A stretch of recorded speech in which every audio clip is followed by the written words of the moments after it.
ఏంటి తిరుగుతుందా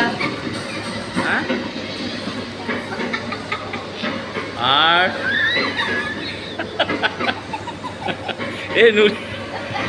బాబు ఎందుకు వచ్చింది గడవరం ఏమవుదు ఉంచు ఏమవుదు ఉండరా వద్దు ఏం కదలే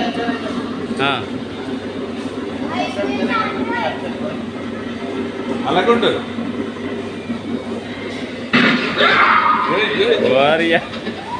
అడుగులో ఉన్నదన్నమాట ఏం కాదు ఓ ఆపండు అయ్యి బాబోయ్ సరికట్టుకోరా దగ్గరగా తిప్పాను తింటారా మామూలుగా నేనే నన్ను ఎక్కుమంటాం ఎందుకురా బాబు నాకు కంగారు వచ్చేది ముందే దడ వచ్చేది బాబోయ్ ఓ ఓరు మామూలు మధ్యలో కూడా కూర్చోలేండిరా బాబు నేనైతే